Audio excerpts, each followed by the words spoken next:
Okay, so this is the deluxe room at the Fairfield by Marriott in Yongtongpo in Seoul, Korea.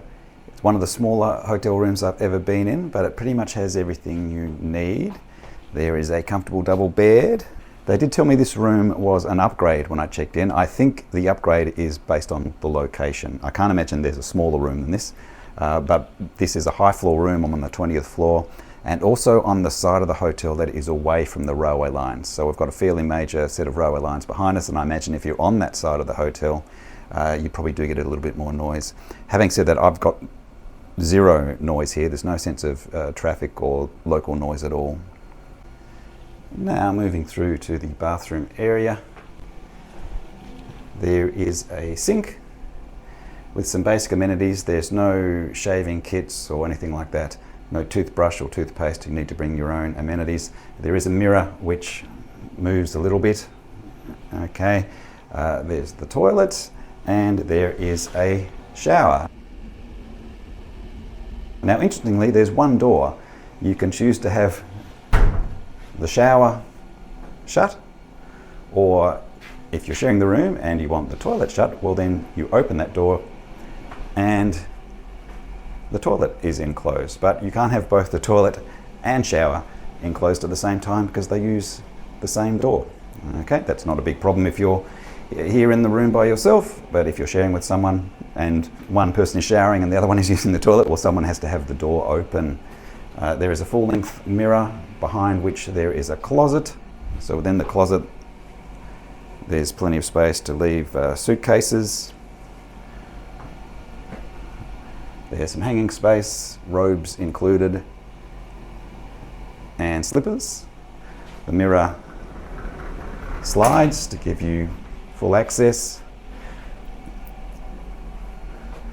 There's some tea and coffee making facilities, pretty basic tea and coffee making facilities.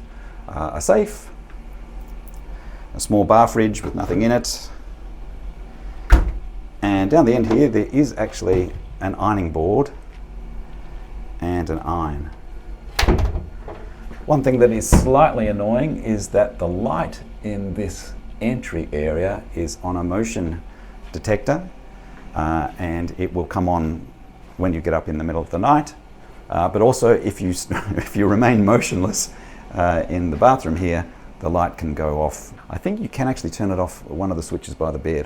Yeah, there we go, the light just turned off by itself because I'd left the bathroom. But it will come on in the middle of the night if you get up to go to the toilet. And facing the bed is the television. There's at least 170 channels there. 168 of them are in Korean, of course, but I did find CNN and BBC and a couple of other movie channels. There is a small table here which can double as a desk. I managed to work on my laptop computer there. So from the end of the bed to the window, it's probably only 1.5 to 2 meters. There is a decent view out over the local area. The only seating is this sort of divan settee beside the window. It also acts as the chair for the desk. There are plenty of power points and USB points for charging. They are the power points which accept pretty much every sort of plug, so that's good. So there are 2 USB ports down there under the desk, and there's also another USB port beside the bed and also a power socket. So I've spent 3 nights here. The Wi-Fi is good. My only real complaint is that it's very hot, and there is an air conditioner. I've had it on the whole time. Of course, it goes off when you leave the room and take your key with you, but it really struggles to cool the room down. It's quite cool outside. It's only about 7 or 8, 9 degrees Celsius outside overnight, so there's no reason why it should be that warm. It is. There's also a strange fan in the roof which apparently brings in external air, and I've had that on, but it also doesn't make much difference. Having said that, it didn't stop me from sleeping. I think it cooled down enough overnight to allow me to sleep. Breakfast wasn't included in my room rate. There's a breakfast for 14,900 won. It's pretty basic. Cereal, fruit, some eggs. There's a coffee machine, not very good coffee. But having said that, 15,000 won's not a bad deal. If you go to Starbucks, which is actually in this building, there's a Starbucks on the ground floor in the building. If you have a coffee and a muffin there, that will cost you close to 15,000 won. And if you have 2 coffees, well, you're going to spend more than 15,000 won.